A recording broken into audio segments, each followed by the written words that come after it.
Last time that I saw you was about 3 years ago, and I think it's fair to say we both considered ourselves liberals or Democrats or something like that. That's why I wanted to have you on, because I thought, oh, here's someone sort of on my team who's frustrated with some of the stuff that I'm frustrated with. Flash forward 3 years, where are you at in your little political journey before we fully get into the book and everything else?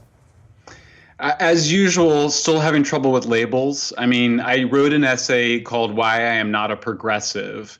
So I'm definitely not a progressive. I can't accept that label anymore. I changed my party affiliation in April from Democrat to no party preference, which is what we call independence in California.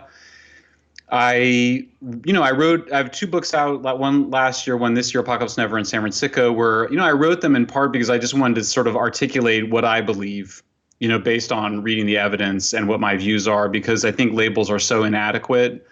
I think some people, some progressives will call me, conservative or right-wing lunatic, of course. A lot of people, I think, call me a moderate. The Huffington Post quoted me as a moderate. As usual, as you won't be surprised to hear, I mean, there's some views I have that I think would be better categorized as liberal than conservative, and some views that would be better categorized as conservative. And I think there's some things that are just not easy to categorize. I should note for the record that I actually still am registered as a Democrat in Cali, but it's a calculated move because I wanted to be able to vote in the primaries so that I could vote, for, believe it or not, for Biden in the primaries so that I could stop Bernie. So that tells you how, that sort of tells you how politics has become so crazy and the system is so nuts that you stay in a party to vote against the guy you're trying to stop the most, Yeah, for sure. I mean, and obviously at the state level now we have an open primary so that you can vote for, you can have two Republicans or two Democrats or two independents in the runoff. So, but yeah, I just honestly, I changed my party affiliation because I just don't feel like I just couldn't live with my conscience to be a Democrat anymore after working on the new book. I just felt like it's just, I have questions about even, I mean, I'm sticking with California. I'm going to fight to save California like you, but I feel like I'm living in like apartheid South Africa or something. I just feel like I'm living in a place that's not moral, and I feel really bad and angry about that. And so, yeah, we don't want to move, but this state is pretty terrible on a lot of levels. Yeah, let's sit with that for a little bit because, as you know, I fought really, really hard for this recall. I basically was campaigning with Larry Elder. The results of this thing were a disaster. Now Newsom has, codified mail-in ballots basically forever. We have one-party rule. Nothing's working, which is so much of what your new book's about. Yeah. Do you have any hope here? Like, I am really I'm just having trouble seeing the hope. If I could see some hope, I'd be like, yeah, I could still stay and fight. But I just don't see that glimmer. I don't see that star in the distance anymore. Yeah, I mean, it's dark right now, right? But I think the darkness also means that we just can't see things, and so we should be humble too about our own inability to view what might be out there. I will say I think that the election if you believe the polling, I think it did heavily turn on the COVID response, and I think most people in California, and I don't know, you and I might not agree on this, but I think most California supported the status quo view of COVID. I tweeted something that I think now is overly pessimistic about how people voted for the status quo. I don't necessarily think that's true.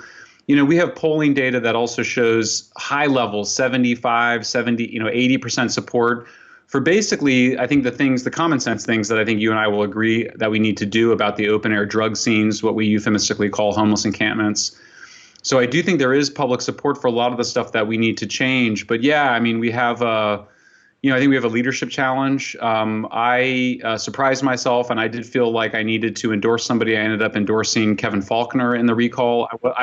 In general, I don't believe in recalls because I do think you should give the guy the 4 years. But in this case, I thought the situation on the streets was so extreme that it merited the recall. So I did endorse the recall, and I endorsed Kevin Faulconer. And yeah, and then you may have seen, I defended Larry Elder against the unconscionable attacks by, the racist Antifa woman, or I don't know if she's Antifa, so don't sue me, but the racist woman in a gorilla mask throwing an egg at him, and just the unconscionable media coverage by the LA Times in particular, but really all the state media, clearly, inappropriate. I mean, I sort of flabbergasted still by how terrible and biased the media coverage was. But yeah, I mean, with the book and certainly in a movement that we're building, we have a coalition of groups, including parents of kids killed by fentanyl, including parents whose kids are addicted to fentanyl and living on the streets and who want to get their kids off the street, including recovering addicts. We are advocating for a pretty sweeping set of reforms. So, but yeah, it was discouraging.